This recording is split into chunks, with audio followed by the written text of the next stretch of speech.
Historias de vida.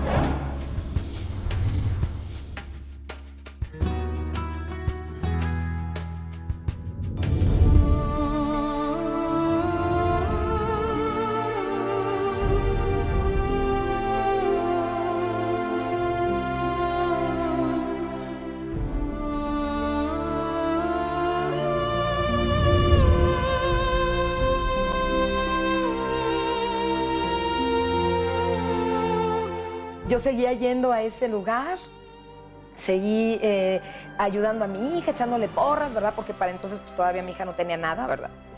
Y hasta que llegó un momento en el que ya ella no estaba avanzando en los ejercicios. Eran unos gritos de dolor, de terror. Esto ya no es normal, esto no es normal. Y los doctores me decían, bueno, los doctores la verdad me trataban a mi hija con libros porque no habían suficientes casos de estos. Registrados, ¿no? Entonces realmente era, pues, lo que iba saliendo, cómo la trataban. Y me decían, no, sígala llevando a los ejercicios. Y yo decía, no, hay algo que no está bien, hay algo que no está bien. Y la saqué de las terapias y después conocimos a un neuroterapeuta que me decía que el único ejercicio que yo le podía hacer a mi hija era ponerle en una hamaca y el único movimiento que ella hiciera, ese era su ejercicio. Entonces, pues la verdad es que yo fui creciendo con la enfermedad de mi hija. Mi hija, las pocas cosas que llegó a hacer, se volteaba, se sonreía, agarraba sus juguetes, hacía lo que todo bebé hacía. De pronto ya no lo hacía más, ya no podía hacer las cosas como las hacía antes. Entonces ella en realidad, pues nunca se sentó, nunca caminó, nunca habló. Y lo poco que llegó a hacer, lo empezó a dejar de hacer. Y eso para nosotros fue bastante doloroso, porque ver a un hijo que de pronto estaba logrando cosas y de pronto ya no podía hacer, pues era muy doloroso para nosotros. Ver esa, era como si su cerebro le dijera, agarra el juguete, pero ya no puedo, ¿no? Entonces, pues empezaron las convulsiones, yo ya no la podía mover mucho porque se quedó sin tono muscular. Ella siguió creciendo a lo largo, ¿verdad? Pero junto con el crecimiento, pues creció su hígado, su vaso, mucho más. Y eran situaciones que pasaban por la enfermedad muy tremendas. Yo le ponía todo en la botella, llegó un momento que ya no podía comer papilla, todo se lo tenía que meter en una botella. Mi hija no podía comer de otra forma, ¿no? Y pasas por muchas emociones y muchas cosas, ¿no? De las preguntas de la gente, de las miradas de la gente, de qué van a decir, ¿no? Y realmente, pues, llegó un momento en el que, bueno, a mí no me preocupaba mucho lo que la gente dijera, ¿no? Yo le seguía echando porras a mi hija. Y lo poquito que pudiera hacer, yo seguía pegando de brincos y yo era su porrista máxima. La verdad es que yo nunca me quejé, porque mi hija siempre fue una bendición. Siempre lo fue. Ella me enseñó cosas que nadie más me pudo haber enseñado, como la paciencia, el amor incondicional. Yo sabía lo que ella quería, aunque nunca hablaba ni hacía nada. Yo sabía cuando tenía sueño, cuando tenía hambre, cuando tenía frío. Yo sabía porque era su mamá. Entonces, nosotros pues la cuidamos de una forma pues como un padre debe, ¿no? No hicimos ni más ni menos de lo que un padre tiene que hacer, ¿no? Amar a sus hijos hasta lo máximo, ¿no? Y das la vida por ellos.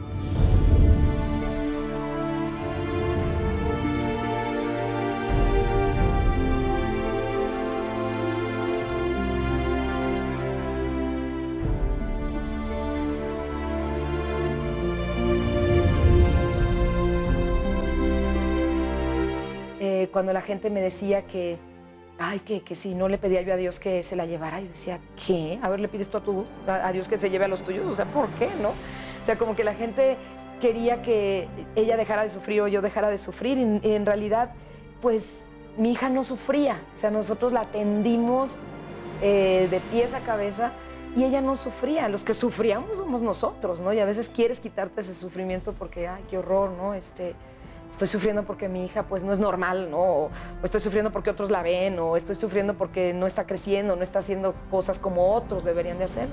Pero pues para mí la belleza que yo veía en mi hija era muy diferente a lo que a lo mejor la demás gente podía observar.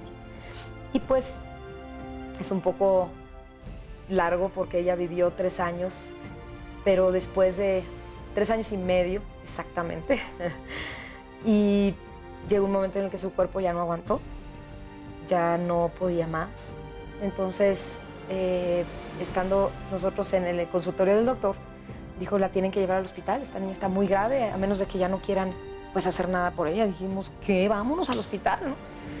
Y estando en el estacionamiento, yo con mi hija cargada y mi esposo pagando el estacionamiento, pues ahora sí que sé lo que es expirar, porque ella fallece en mis brazos y es algo muy, muy difícil cuando tu hijo se va, cuando tu hijo expira y da el último aliento de vida, ¿no? Yo estuve presente en su primer aliento, ¿no? Y estuve presente en el último. Y es muy duro, porque quisieras meterlo, quisieras meter ese aliento otra vez y no puedes. Y no puedes. Y yo lo que le digo a mucha gente es que aprovechen todos los momentos, ¿no? Porque una vez que hay vida, una vez que tienes vida, tienes aliento de vida, hay esperanza. Pero cuando ya no lo tienes, ya se acabó, ¿no? Ya se acabó. Y la enfermedad de mi hija fue dramática, fue espantosa, pero su muerte fue peor.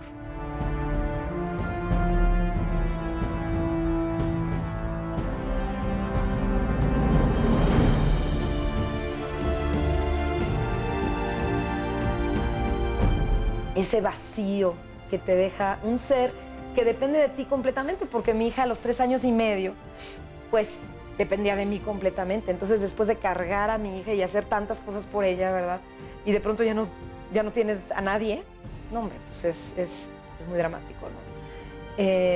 Entonces, sí, ese luto, pues lo tuvimos que vivir, lo tuvimos que sobrellevar, tuvimos que pasarlo, hasta que llegó un momento en el que ya la crisis terminó. Yo les hablaba de los pasos de la crisis. Primero es la negación, ¿no? Y después llega a ser como un trueque con Dios, ¿no? Si tú sanas a mi hijo, ¿verdad? Y si tú haces algo, entonces yo te prometo que, y prometemos lo que nunca podemos cumplir, ¿verdad? Me voy nadando a China, o sea, oye, si quieres que tu hijo se sane, tú prometes lo que sea, ¿verdad? Y vas a donde sea, ¿no? Y cuando no te hace el milagrito Dios, ¿verdad? Entonces, pues entra el enojo. Y te tienes que enojar con alguien, y con Dios, y con el doctor, y con tu cónyuge, y con quien se deje, porque alguien tiene que tener la culpa de tu sufrimiento, ¿no? Y luego vuelves, ¿no? Al por qué a mí, por qué yo. Y sigues en ese círculo hasta que un día te cansas del dolor. Y el día que te cansas del dolor, termina tu crisis, amanece un día y dices, ya me cansé de sufrir. Y me llegó ese día. Me cansé de sufrir el luto y el dolor de no tener a mi hija. Claro que pues no significa que no la recuerdo diario, pero amaneció un día con más color. Amaneció un día y dije, ya puedo salir adelante, ya puedo seguir adelante. Y pues seguimos adelante.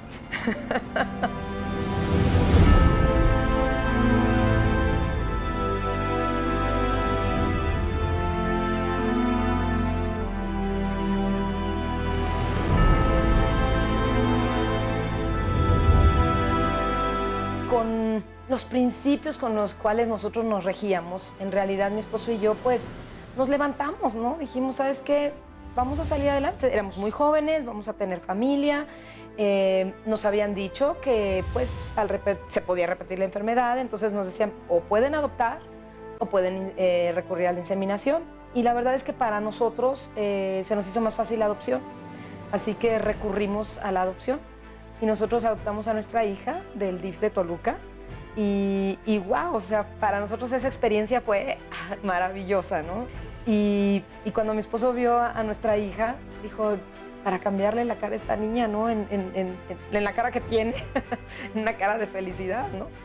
Y pues después de los trámites, o sea, pasamos por todos los trámites y todo, pues por fin adoptamos a nuestra hija Rebeca y le pusimos nuestros apellidos. Gracias a Dios la adopción es plena en México y wow, o sea, para nosotros era un milagro de vida ver a esta niña que caminaba, ¿no? No quisimos un bebé, ya queríamos a alguien que caminara porque pues después de tener bebé 3 años y medio ya queríamos a alguien más independiente, ¿no?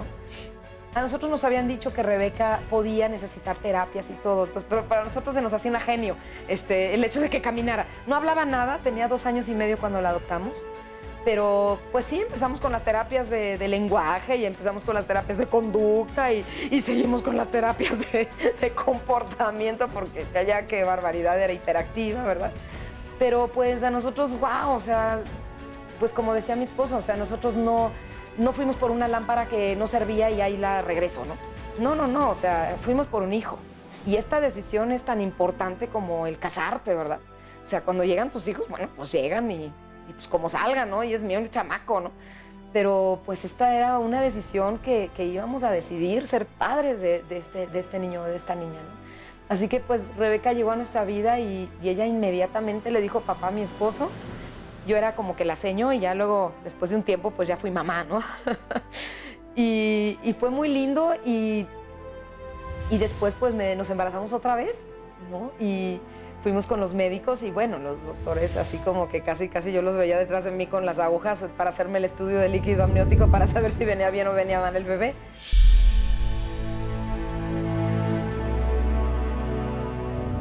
Yo sabía que yo no iba a abortar este bebé, viniera como viniera. Me dijeron, su cerebro está muerto. Y esto fue en 3 días. Todavía tengo a Rebeca, todavía me necesita, ahora tiene casi 23 años, aunque piensa como una de 12, pero...